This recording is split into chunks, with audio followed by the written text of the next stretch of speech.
boa noite. Boa noite, Goiânia, boa noite, Goiás. O Tá Na Hora Goiás está no ar. Vamos juntos até às 7 horas e 20 minutos. E abrindo o programa de hoje, trazendo informações ao vivo e importante para vocês. O Tá Na Hora Goiás vai falar de um caso que chocou Goiás e deixou a cidade de Itumbiara em luto. O secretário de governo do município, Thales Machado, atirou contra os filhos e depois tirou a sua própria vida nesta quinta-feira. As duas crianças não resistiram. A motivação teria sido a separação do casal. A Polícia Civil está investigando e vamos a Itumbiara ao vivo com o nosso repórter Elias Júnior, que vai falar direto do cemitério onde os corpos estão sendo enterrados agora. Elias Júnior, boa noite. Muito boa noite para você, Sandy Júnior, toda a audiência do nosso Tá Na Hora Goiás. Estou aqui no cemitério, conhecido como Cemitério Velho da cidade de Itumbiara. Nesse momento está sendo sepultado o filho mais velho, vítima dessa tragédia que abala não só a cidade de Itumbiara, mas todo o estado de Goiás e também, sem sombra de dúvidas, grande repercussão em todo o país. Chegou agora há pouco o cortejo que subiu aqui pela avenida que dá acesso ao cemitério, com a presença do caminhão do Corpo de Bombeiros e um sentimento de muita tristeza, né? A gente percebe, claro, todos comovidos, chocados com o que aconteceu. Bom, vai ser sepultado dentro de instantes aqui o filho mais velho, de 12 anos, Sandes. O pai, o secretário, ele foi sepultado na tarde desta quinta-feira em um outro cemitério. O que nós temos até o momento é o protocolo de morte encefálica. Protocolo de morte encefálica do garoto mais novo, é todo esse procedimento médico que deve ser observado. E nesse momento, claro, toda a família, populares, enfim, moradores aqui da cidade de Itumbiara acompanhando esse enterro. O pai, como eu disse, foi enterrado mais cedo. Chega a informação para mim que foi enterrado nesse mesmo cemitério. Acabou de chegar a informação, né? Aqui nesta cidade. Bom, esse é o sentimento, claro, essa tragédia. O ex-secretário, né? Acabou atirando contra os dois filhos e depois acabou tirando a própria vida.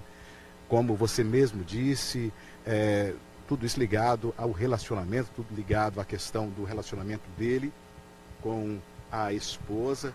É um fato que repercute também toda a imprensa, redes sociais, sobre a questão do relacionamento. Ele chegou, de acordo com informações que chegaram para a nossa produção, e informações que foram divulgadas, que correm pela cidade, Thales chegou a publicar nas redes sociais, inclusive uma carta de despedida, né, dizendo o que iria fazer, e, enfim, e até apontando a motivação que seria em relação ao relacionamento, ao desentendimento, a fatos relacionados ao casamento dele. Importante destacar que ele era genro do prefeito da cidade, Dione Araújo. Inclusive, participa deste enterro, né? Chegou juntamente aqui com todos que acompanhavam o cortejo aqui no cemitério, evidentemente muito abatido, todos muito abatidos, chocados com essa tragédia aqui na cidade de Itumbiara.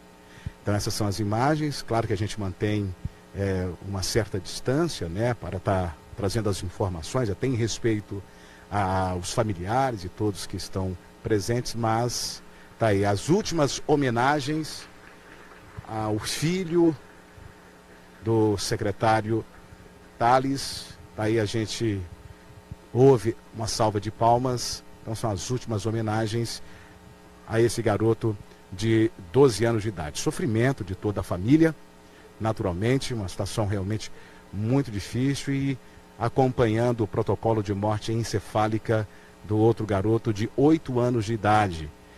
Ontem mesmo, o secretário Thales tinha publicado nas redes sociais um vídeo com os filhos, inclusive declarando o amor por eles, e quem acessa as redes sociais de Thales percebe em várias publicações a ênfase que ele dava na família, declarações de amor em relação a toda a família, aos filhos, e todos, evidentemente, muito chocados com tudo isso que aconteceu. A gente já percebe que as pessoas já estão deixando, né?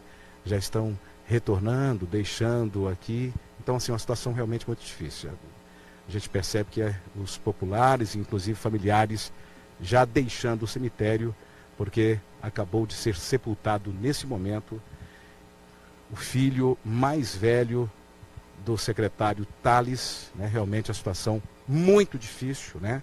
A gente vai trazendo essas informações para você que está acompanhando aqui o Tá Na Hora Goiás. Agora um trabalho da polícia que investiga, evidentemente, todo o caso, tem o trabalho pericial, mas a gente sabe que a prioridade na informação nesse momento é mostrar, levar a informação que naturalmente as pessoas querem saber, né?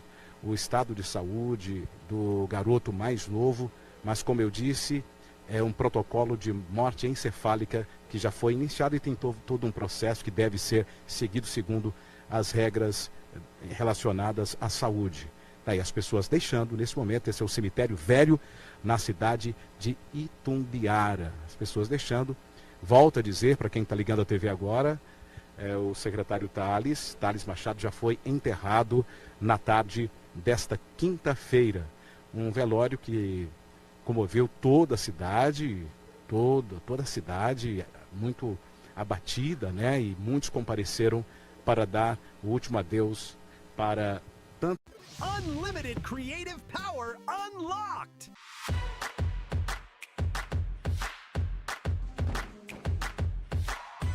With synced studio quality sound.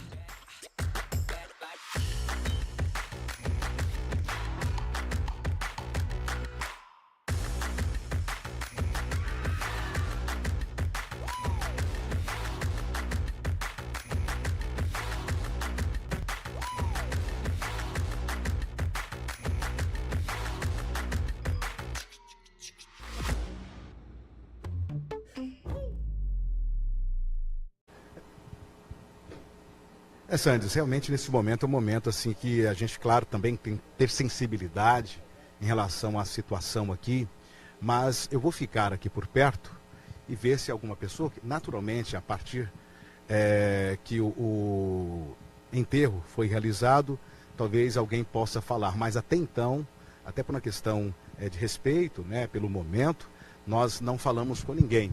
Mas vamos acompanhar, vamos caminhar aqui pelo cemitério, porque realmente não é fácil, Sandes.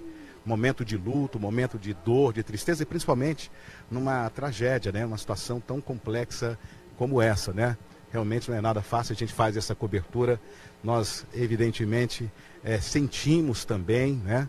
Enquanto seres humanos, a gente não deixa de ficar comovido com o que aconteceu. Claro, tem muitas interrogações que ficam em relação a essa tragédia aqui na cidade. Realmente não é fácil. As pessoas já deixando aqui o cemitério. Naturalmente nós estamos ao vivo e muitas pessoas evidentemente querem um pouco mais de discrição nesse momento, né? Porque não é nada fácil. Falar aqui com a senhora que está comigo aqui ao vivo, ela aceitou falar comigo. Boa noite, nossos sentimentos. A gente está fazendo a cobertura ao vivo aqui na TV Serra Dourada SBT. Uma situação muito difícil. A senhora conhecia eles de perto? A senhora tem alguma ligação? Conhecia o Tales de perto, acompanhei a campanha dele. Meu esposo foi pré-candidato a vereador. Então o Tales é uma pessoa excelente. Eu estou consternada porque é uma coisa assim que jamais a gente acreditava que isso aconteceria, né? Eu acho que sim, que é um momento de fraqueza, né? Porque os menininhos estudam lá no Zende com meu neto, vi os meninos todo dia. Ontem eu vi o Enzo, o que está internado. Não está sendo fácil para nós, porque nós amamos o Johnny, né? Nós amamos a família do Tales. Então, assim, é uma perca, que quando uma mãe perde um filho, a gente todo perde um filho. Porque a gente sabe o que é. Eu sou mãe e sou vó. Então eu sei o que é perder um filho ente querido, porque eu já perdi minha mãe, já perdi meu pai. Agora, o filho é diferente, porque o filho é um pedaço da gente, o amor é um amor incondicional. Então, a Sara, que Deus dê muita força para a Sara, o Johnny, porque o Johnny amava esses netinhos dele, levava no colégio, buscava, sempre topava com ele lá. Então o Johnny é uma pessoa assim, muito assim, presente, né? A gente teve um relacionamento assim, muito bom, entendeu? Está sendo muito difícil, então, para a senhora, tudo isso que aconteceu. Tudo isso que aconteceu está sendo muito difícil, porque em Itumbiara, nossa, foi uma perca, assim, irreparável, porque ele era o braço direito do Johnny, e o Johnny tinha muita confiança no Thales, mas isso aí se chama, ou é uma fraqueza, não sei o que é, só Deus sabe, a gente não pode julgar, porque é Deus que justifica as pessoas, né? Mas que Deus fortaleça o Johnny, a Sara, né? E o irmãozinho dele que está lá, que se for da vontade de Deus, que Deus cuide, se não for Deus, sabe também o que é melhor para ele, né? E que Deus esteja confortando a cidade de Itumbiara, porque o Johnny vai precisar muito do apoio, né, das pessoas, de nós aqui, da comunidade, porque ele é um bom prefeito, né, a gente gosta muito dele, e ele é uma família assim, tradicional aqui no Itumbiara, né? Então eu só tenho que falar bem do Johnny e da família dele. Obrigado pela participação da senhora, os nossos sentimentos aqui, Obrigada. Toda a equipe da TV Serra Dourada. Obrigado, eu que agradeço pela oportunidade. E ela falou conosco ao vivo, expressando aqui o sentimento, falando do relacionamento, dessa proximidade, inclusive, em relação ao secretário e ao prefeito da cidade, Johnny. Algumas pessoas ainda permanecem ali, então realmente é o final de tarde, início de noite, com muita tristeza aqui na cidade de Itumbiara. Um dia marcado aí com muitas informações, algumas informações muitas vezes que circulam pelas redes sociais, desencontradas, enfim. Mas é este cenário, 2 mortes e o garoto mais novo nesse protocolo de morte encefálica. Algumas pessoas ainda permanecem dando esse último adeus ao garoto de 12 anos de idade que acabou de ser sepultado aqui no cemitério. Realmente é uma situação muito difícil, né? De muita sensibilidade neste momento. Muitas pessoas compareceram aqui ao local, né? Expressando condolências nesse momento tão difícil aqui para a família, para moradores da cidade. Vou falar com uma família que não vai falar conosco, não. Eu gostaria de falar. Veio de outra família. Tá. Ah, sim. Também. Ah, tá. É uma família, Santos, que eu falei agora, meus sentimentos também, que estava acompanhando um outro sepultamento, né, e também ficaram para acompanhar realmente momento de dor, de dificuldade, mas eu posso falar de uma maneira não aprofundada, mas superficial, se você me permitir. Você que estava acompanhando, perdeu um ente querido neste momento. É difícil, né? Você é daqui da cidade de Itumbiara? Nascida. E veio acompanhar um outro em Caldas Novas. A notícia também chegou lá em Caldas Novas, claro. O que eu estava falando, aonde...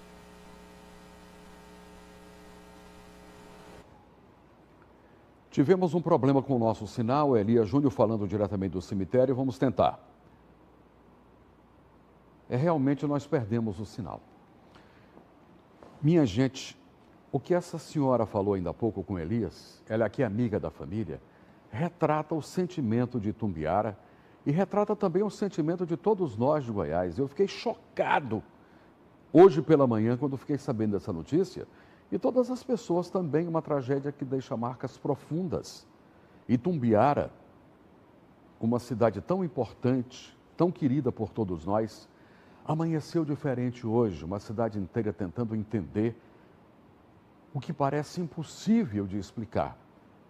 2 crianças perderam a vida, uma família foi destruída e uma comunidade inteira sente o impacto dessa dor. Que esse caso não seja apenas mais uma notícia, que a gente possa refletir sobre a saúde mental das pessoas, sobre a importância de procurar ajuda antes de uma tragédia. Ah, mas é fácil falar. Não, nós temos que falar e temos que entender, como disse essa senhora, retratou tudo que eu imagino que todos estão sentindo. Não vamos julgar ninguém. Ela colocou nas mãos de Deus. Olha aí a criança brincando, andando de bicicleta. E hoje eu fui numa fábrica de bandeiras. Fui visitar um amigo meu E ele falou, Sandes, ele, o Thales, foi ao jogo do Flamengo contra o Corinthians, no último domingo lá em Brasília. Ele me encomendou bandeiras, passou, estava alegre, tranquilo com os filhos e foi para Brasília assistir o jogo. Foi o que me disse esse amigo, dono de uma fábrica de bandeiras aqui em Goiânia. E ele não, eu falei, você percebeu alguma coisa? Ele estava triste? Não, estava animado para ir para Brasília com os filhos, assistir a decisão do Flamengo contra o Corinthians. Eu nunca poderia imaginar que num final de semana, dias depois, isso foi no sábado, na quinta-feira, aconteceu uma tragédia como essa. Infelizmente, estamos todos chocados. Todos chocados. O programa Tá na Hora de Goiás. Todo o jornalismo da TV Serra Dourada e todos da TV Serra Dourada, Rádio 99,5, Rede Serra Dourada de Comunicação, nós lamentamos profundamente o que aconteceu. E só Deus, para confortar a família, os amigos e principalmente a dor de quem perdeu 2 filhos, um filho que é o Thales, no caso, o pai, está aí a fotografia dele com as crianças, está aí ele também com as crianças e, é claro, nós vamos continuar acompanhando para saber se tem uma explicação e o que motivou. Olha aí ele com a camisa do Flamengo, os meninos todos torcedores do Flamengo, né? E o meu amigo que me disse que ele foi, encomendou bandeiras, levou bandeiras lá para o estádio Mané Garrincha, para o jogo do Corinthians contra o Flamengo. Olha aí as crianças brincando na bicicleta, os 2. O de 12 anos morreu, o Thales morreu, foi sepultado, de 12 anos acaba de ser sepultado e o outro morreu. Morte encefálica, que deve ser divulgada a morte, infelizmente definitiva, porque o estado é grave, gravíssimo. Morte encefálica, vocês sabem, né? É muito, muito, muito difícil. Só um milagre para reverter um caso como esse. Mais informações sobre tudo isso, porque o Elias continua em Itumbiara. Mais informações daqui a pouquinho, no nosso programa ou no Jornal Serra Dourada, vamos aguardar. Agora vamos falar sobre um caso que revoltou a cidade de Goiânia e teve desdobramento na justiça. O Marcos Pereira, acusado de matar uma idosa de 82 anos durante um assalto, participou de audiência de forma virtual, direto da prisão. Ele afirmou que não teve a intenção de matar, mas a vítima morreu depois que ele fugiu com o carro atropelando essa senhora. E vamos acompanhar todos os detalhes com Fernando Souza. A Justiça deu início à fase de instrução e julgamento do caso que chocou a cidade. No banco dos réus, ainda que de forma virtual, Marco Pereira responde pela morte de uma idosa durante um assalto. O réu foi preso em flagrante no mesmo dia do crime. Acompanhou a audiência por videoconferência diretamente da unidade prisional. Policiais militares que participaram da captura foram ouvidos. Um deles trouxe detalhes cruciais sobre o cerco e a abordagem. O carro estava no nosso contrafluxo, a gente retornou. Quando a gente acionou as luzes e os sons das nossas viaturas para fazer a abordagem do veículo, antes da gente acionar mesmo, ele já empreendeu fuga durante várias e várias ruas, vários e vários setores, em altíssima velocidade, contramão, furando o semáforo na cor vermelha, não parando em sinais de pare que estavam nas esquinas. Assim, foi uma cena bem feia mesmo, sabe? Eu acho até que ele estava drogado, né, com o efeito de alguma droga, porque não tem condições alguém em sã consciência deslocar daquela velocidade. Durante o interrogatório, Marco Pereira apresentou sua versão. Ele afirmou ao juiz que nunca teve a intenção de matar a idosa. Segundo o acusado, ao perceber a aproximação de pessoas após a abordagem à vítima, ele teria entrado em pânico e arrancado com o carro, o que causou a tragédia. Eu não entrei com a intenção de roubar ela hora nenhuma, portanto é que eu não tinha arma, não tinha nada. Eu fui pedir um dinheiro porque eu estava drogado. Mas o meu erro foi ter adentrado dentro do carro dela. Ela assustou demais, começou a gritar e desceu do carro livre e espontânea vontade. Não teve luta corporal, não teve nenhum momento eu encostei um dedo nela. Aí eu assustei, que o senhor viu que o vídeo vem 2 rapazes, eu assustei, achei que eles iam fazer alguma coisa comigo. Já dei partida no carro e acelerei, não vi mais nada. O Ministério Público questionou o Marco sobre objetos encontrados dentro do veículo, um garfo adaptado e uma chave inglesa. O acusado negou que os instrumentos estivessem com ele. Esse instrumento não estava em minha posse, estava dentro do carro, igual o primeiro policial falou. Em minha posse comigo não estava. Eu desconheço esses objetos aí. A estratégia da Defensoria Pública foca na saúde mental do réu. Durante a audiência foram levantados questionamentos a respeito da dependência química de Marco e a existência de um laudo médico que comprovaria o uso de medicamentos controlados. Vale lembrar que a defesa busca a liberdade desde o início. Durante a audiência de custódia, que aconteceu um dia após o crime, o pedido de soltura dele foi negado e a prisão em flagrante foi convertida em preventiva. O acusado, em entrevista reservada no presídio, ele afirma que faz uso de medicamentos de uso controlado. Aí a defesa pugna que ele seja submetido, se for possível, a que seja oficiada a unidade prisional para que seja ministrado esses remédios que ele faz uso contínuo. Diante desses fatos, o julgamento ainda não teve um desfecho. O juiz decidiu suspender o processo para a instauração de um incidente de insanidade mental. Marco deverá passar por exames periciais e consultas médicas para avaliar sua capacidade de discernimento na data do crime. O feito, como eu disse, fica suspenso por enquanto, com o processamento do incidente em apartado. Já estou despachando com vista ao Ministério Público, doutor Joel. A gente processa o incidente e assim que tiver a solução lá, nós seguimos aqui com o feito principal. O crime aconteceu de forma violenta. A mulher, de 82 anos, foi abordada durante o assalto e acabou morrendo após ser atingida pelo veículo conduzido pelo suspeito durante a fuga. Adonai, que é irmão da vítima, prestou depoimento. Falou como recebeu a notícia e descreveu como era a irmã. Ela era solteira, nunca casou, não tinha filhos. Era uma senhora de 82 anos, mas totalmente assim, desenvolvida, né? Ela trabalhava ainda, ela dirigia, ela participava de tudo, contato com internet, com tudo. Ela era muito ativa, vamos dizer assim, né? Ela era uma pessoa muito ativa, embora da idade mais avançada, mas era uma pessoa extremamente ativa. Agora, o processo aguarda o resultado dos laudos médicos para retomar o curso. Marco já respondia por outros crimes monitorado pela Justiça através de tornozeleira eletrônica. Como disse o irmão dela agora, 82 anos, mais ativa, mexia com internet, lúcida, dirigia com 82 anos, tanto é que o carro, ela estava dirigindo na hora que esse monstro fez isso com ela. Ah, mas eu estava armado, minha intenção não era matar, mas matou.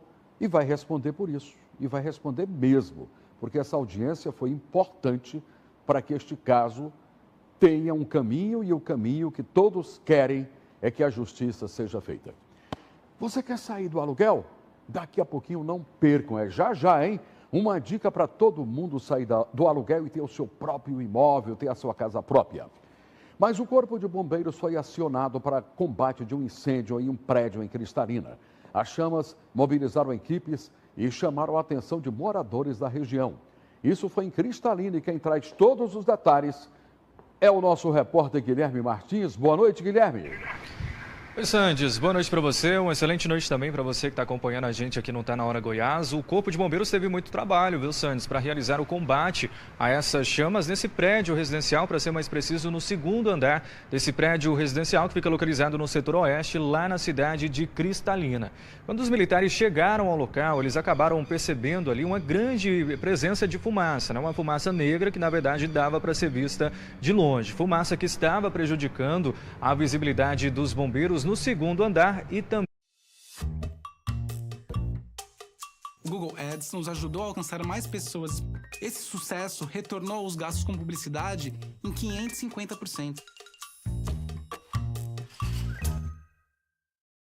por parte dos militares, justamente pelo seguinte motivo: a estrutura desse prédio tinha gesso e também espuma, que são materiais considerados combustíveis, né? A espuma ali, ela pode facilitar a propagação dessas chamas, e havia também o risco, além da propagação dessas chamas para outros andares, o risco de desabamento. Exatamente por esse motivo que os militares também precisaram reorganizar toda a força-tarefa. Inicialmente, a estratégia de combate era entrar nesse prédio com mangueiras e combater as chamas, mas por causa desse risco de desabamento, os militares optaram por realizar ali o combate ao fogo na parte externa desse prédio, ou seja, do lado de fora, utilizando um caminhão com cesto superior para facilitar aí todo o trabalho. Além disso, 2 caminhões-pipas também foram utilizados, né, o que permitiu esse acesso à parte superior do prédio com mais segurança.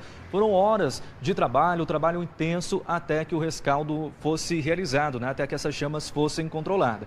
Ao todo, cerca de 130 mil litros de água foram usados nessa operação. Apesar do susto e também dos danos materiais, não houve feridos. As causas desse incêndio ainda serão investigadas. Santos, eu volto com você. Tá aí todas as informações com Guilherme Martins. Agora, conforme eu disse, você quer sair do aluguel? Pagar um precinho camarada? Preste atenção. Que notícia boa! Fortilar. Eu estou recebendo aqui no estúdio o Rodrigo Machado, ele que é especialista no programa Minha Casa Minha Vida, e vai responder para você de Goiânia, você da grande Goiânia que quer sair do aluguel. Boa noite, Rodrigo. Boa noite, Sandes. Sabe por que muita gente, Sandes, ainda paga aluguel? Por quê? Porque ainda não sabe que tem o direito, através de uma lei federal, do programa Minha Casa Minha Vida, a conquistar o seu imóvel. Pessoa que tem de 18 a 45 anos, Sandes, que ganha de R$ 2.500 familiar. Renda familiar. Renda familiar, já tem o direito de conquistar o seu imóvel próprio. Mas escuta, a entrada é cara, a prestação é cara, como é que é? Sandes, hoje a gente veio com um negócio fantástico. Sinal de entrada a partir de R$ 1.000 e parcela a partir de R$ 499, a pessoa já tem direito de conseguir o seu imóvel próprio. Imagine você que paga R$ 2.000, R$ 2.500, R$ 1.500 de aluguel. Entrada a partir de R$ 1.000. Prestação R$ 499, só não sai quem não quer. Quem não quer. Chama agora através do WhatsApp 62 3632 1756.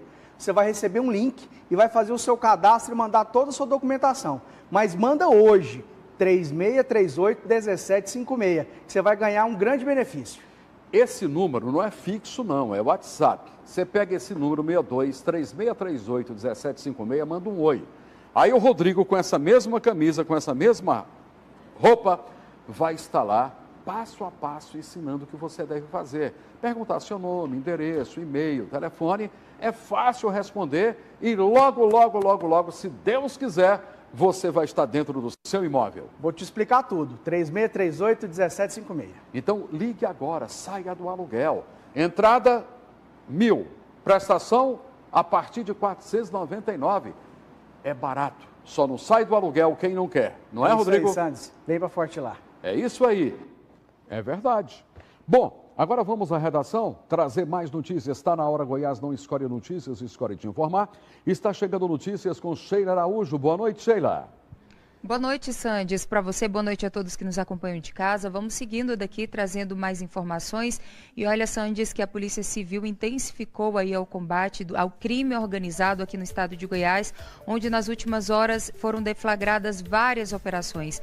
Eu trago em destaque aqui, viu, Sandes, nessa minha primeira entrada aqui, 3 operações feitas aí pela polícia, onde uma delas, a Conexão Cortada, mirou um grupo suspeito aí de comandar o tráfico de drogas entre 2 cidades, Jataí e Serranópolis. Foram 25 mandados judiciais cumpridos, 9 de prisão e 16 de busca e apreensão, onde 3 pessoas também acabaram sendo presas em flagrantes com drogas, ali em vários tipos de drogas que foram apreendidas também. Segundo a investigação, esse grupo ele era responsável também pela logística e distribuição de entorpecentes em 2 cidades, nessas 2 cidades que eu citei, em Jataí e Serranópolis. Outro caso que eu trago em destaque também, viu, Sandes, de uma outra operação também que chamou a atenção, foi a Operação Combate Final. Isso aconteceu em Trindade. A investigação aponta aí, viu, Sandes, que um homem foi executado por causa de uma dívida com tráfico em uma estrada entre Trindade e Abadia de Goiás. A investigação ela aponta que um homem foi executado por causa de uma dívida com tráfico em uma estrada e aí 6 mandados foram cumpridos, né? E 3 pessoas acabaram sendo presas durante essa operação e várias drogas também foram apreendidas, entre elas cocaína, maconha, dinheiro, balanças de precisão. Uma dessas detidas estava utilizando ali a tornozeleira eletrônica e agora a polícia segue investigando esse caso. Outra operação também em destaque, viu, Sandes, que foi deflagrada, foi a Operação Falsa Fortuna, contra uma quadrilha especializada de golpe do bilhete premiado. Esse grupo ele vinha vindo do sul, viu, Sandes, do país para aplicar golpes aqui em Goiânia e já teria causado prejuízo superior a R$1 milhão. Uma suspeita foi presa em Maceió, mas o principal investigado ele segue ainda foragido. Tanto é que a polícia reforça a todos que estão nos acompanhando agora aqui também no Tá Na Hora Goiás, que quem for vítima devem procurar imediatamente a delegacia para prestar aí esclarecimentos, fazer ali a ocorrência e ajudar de alguma forma a identificar esse foragido, viu, Sandes? Eu volto com você. Ok, Sheila, muito obrigado. Lembrando que daqui a pouquinho, novamente, Elia Júnior vai falar dentro do jornalismo da TV Serra Dourada, diretamente da cidade de Tumbiara. Agora, vamos com saúde, é o que interessa.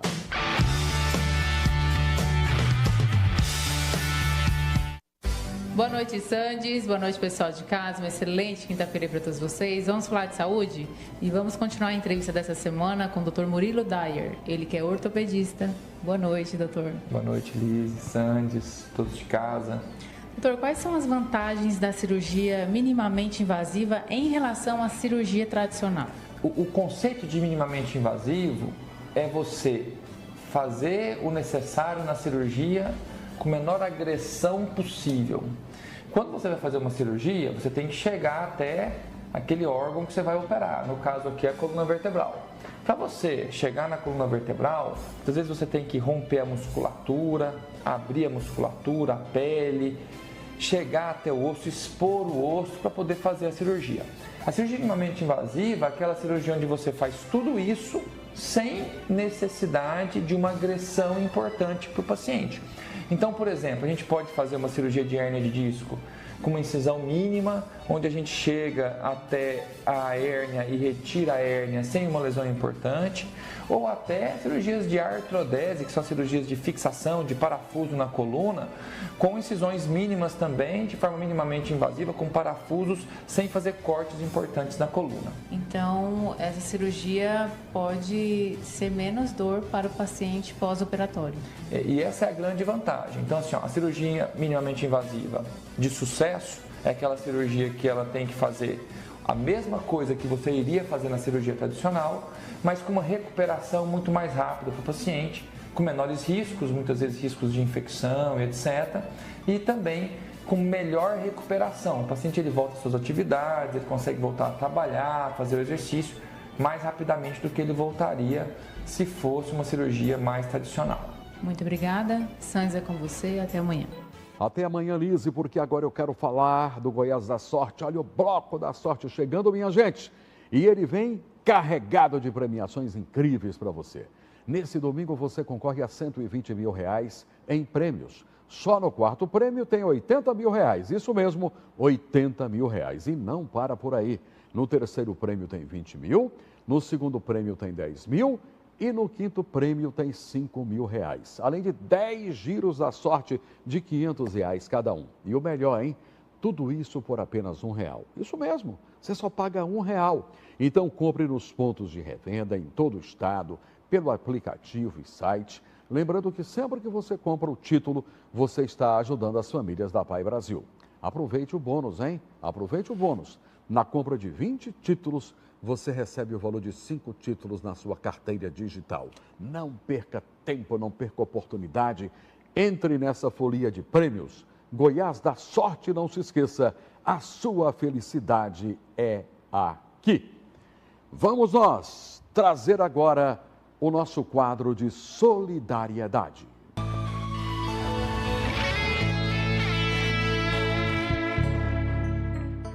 Aqui estou todos os dias para realizar o seu sonho. Então escreva, tá aqui, ó, tanahoragoiás@tvsd.com.br e vamos à sorteada de hoje. Sandes Júnior, amigo da gente, eu sou Daniele Cristina Alves, eu tenho 30 anos, sou solteira, tenho um filho e estou grávida do segundo.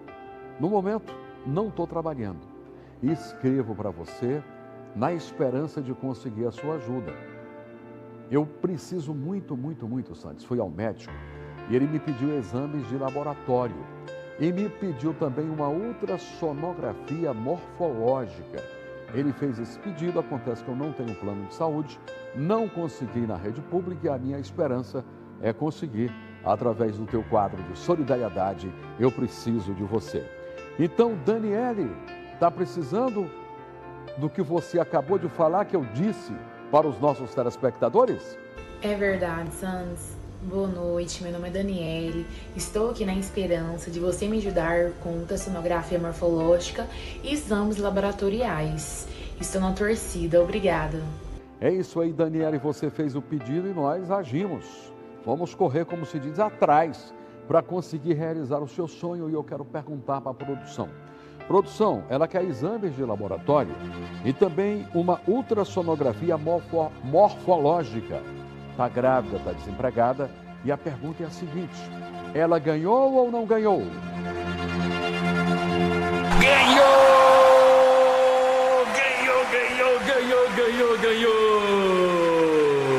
Vamos lá, hein? São 2 doadores. Os exames de laboratório, quem está doando é a Clínica Brasil e quem vai falar de lá é o Marcos Veríssimo. Boa noite, Sandy Júnior e todos os telespectadores do Tá Na Hora Goiás. Nós somos a Clínica Brasil, localizados na Avenida T1, esquina com a Avenida T6. Contamos com um corpo clínico com mais de 125 especialistas, aparelhos de última geração, laboratório próprio e estacionamento próprio também. Aqui na Clínica Brasil você encontra agilidade, conforto e praticidade, além de preços acessíveis, tudo em um só lugar. É um prazer contribuir com este programa que ajuda tanto a sociedade. Muito obrigado.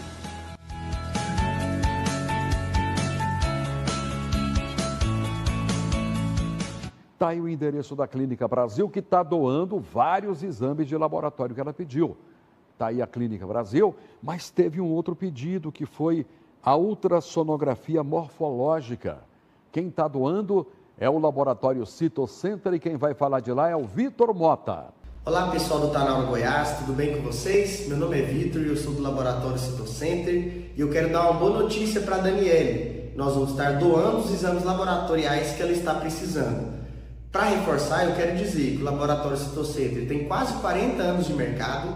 Nós temos 29 postos espalhados por Trindade, Goiânia e Aparecida. E também contamos com serviços de coleta domiciliar e também vacina, tanto na unidade do Jardim América, também como domiciliar. Você pode nos procurar também através do WhatsApp 35247000 ou pode nos procurar no Instagram, @Citocenter. Fiquem com Deus. Muito obrigado. Está aí a Citocenter que doou exames de laboratório. E o primeiro que eu falei, que foi a Clínica Brasil, que fez a doação da ultrassonografia morfológica. E assim sendo, e aí, minha querida, pediu 2 exames. Caros, feliz, satisfeita? Estou muito contente e feliz, Sans, por ter ganhado esses exames laboratoriais e uma UCG morfológica. Venho agradecer, Sandy Júnior, a você e ao laboratório Citocenter e à Clínica Brasil. Muito obrigada. É isso aí, graças a Deus, mais um sonho realizado através do nosso quadro de solidariedade. Eu preciso de você. Sandy Júnior faz o bem sem olhar a quem. Vamos a um rapidíssimo intervalo. Nossos comerciais, por favor. Irmã Juxá, deixa eu adivinhar, o chaveiro não aceita crédito? Já falei pra você entrar no Nubank, que aí você transforma o limite do seu cartão em saldo na conta. E serve pra isso mesmo, te salvar em emergências. Lá tem soluções, benefícios. Tá esperando o quê pra pedir o seu cartão Nubank? Alô, André, tá aí? Prevenção da importunação sexual e a proteção de crianças e adolescentes. A iniciativa reforça a importância da denúncia e da conscientização neste período de grande circulação de pessoas. Veja na reportagem de Almir Costa.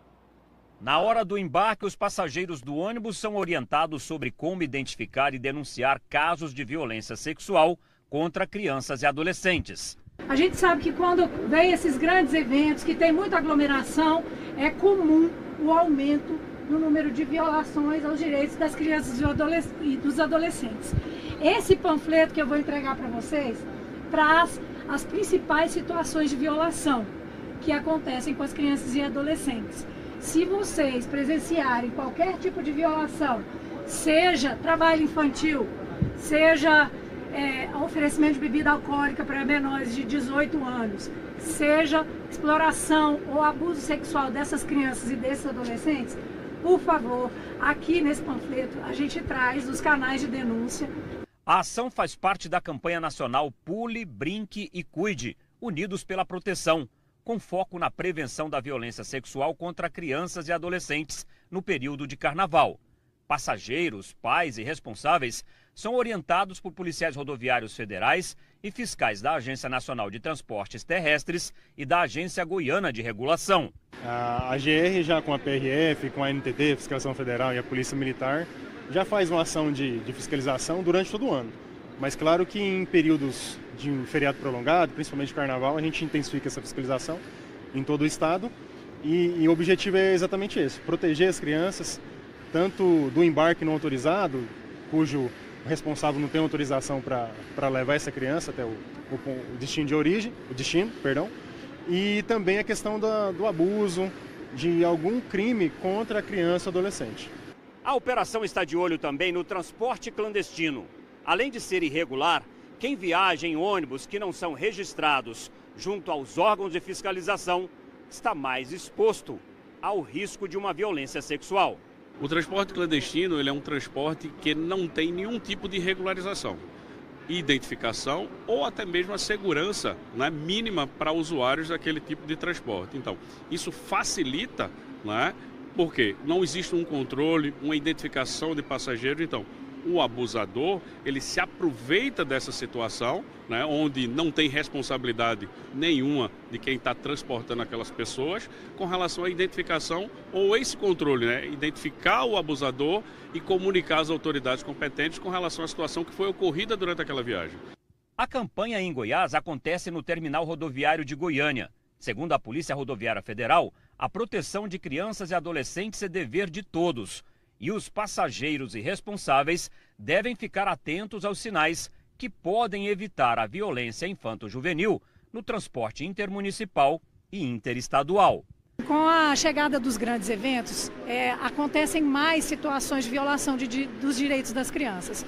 Por isso, por essa razão, a gente resolveu fazer uma ação integrada com outros órgãos para a gente divulgar a campanha Pule, Brinque e Cuide, que é uma campanha do Ministério dos Direitos Humanos, que trabalha e divulga os principais tipos de violação. Então a gente traz os principais canais de denúncia e os principais tipos de violação para que as pessoas conheçam e protejam as nossas crianças e adolescentes. Os motoristas de ônibus também têm papel importante no combate à violência infanto-juvenil nas viagens terrestres. O Lucas Magalhães é motorista e já denunciou um caso em que uma adolescente de 15 anos foi vítima. Foi um fato lá em Carolina do Maranhão, que um assediador estava dentro do veículo e se masturbou no cabelo da criança que estava no veículo, que era uma ID jovem de 15 anos. E aí nós chamamos a PM constatou que houve o abuso, o infrator foi preso, né? E a menina abriu um boletim online, né? Porque ela não podia descer do ônibus, porque ela estava em viagem. E a nossa parte a gente fez, né? Este adolescente de 14 anos foi orientado pelas equipes antes de embarcar para Palmas, capital do Tocantins, juntamente com os pais. Ele já sabe como reagir se suspeitar de uma situação de violência ou abuso sexual. Eu aprendi que, caso aconteça alguma violência ou assédio comigo ou com qualquer outra criança ou adolescente, eu posso discar o número 100 ou eu posso contar para um adulto para denunciar por mim. O que você acha disso? Eu acho muito favorecível, muito importante, muito benéfico, porque existem muitos casos de crianças sendo estrupadas, sendo violentadas, principalmente no carnaval. E a Polícia Civil de Goiás deflagrou a Operação Cobrança Final para esclarecer o assassinato de um homem encontrado morto, com várias marcas de tiros, em uma estrada entre Trindade e Abadia de Goiás. A investigação apontou que o crime teria sido motivado por uma dívida com o tráfico de drogas e que a vítima caiu numa emboscada durante a operação. Durante essa operação foram cumpridos 6 mandados de busca e apreensão, 3 pessoas foram presas em flagrante por tráfico de drogas. Com elas, a polícia apreendeu porções de crack, cocaína e maconha prontas para venda, além de dinheiro, balanças de precisão e celulares. Uma das presas utilizava tornozeleira eletrônica. E agora, Adriana Bueno chega com o jornal Serra Dourada. Obrigada, Sandes. Infelizmente, quem entra no mundo do crime, né, essa é a única certeza que a gente tem. Ou é a cadeia ou o cemitério. Nesse caso aí foi os dois. Cemitério para quem estava devendo para os traficantes e cadeia para os próprios traficantes que armaram uma emboscada aí. Uma boa noite para você. A Polícia Civil de Goiás deflagrou Operação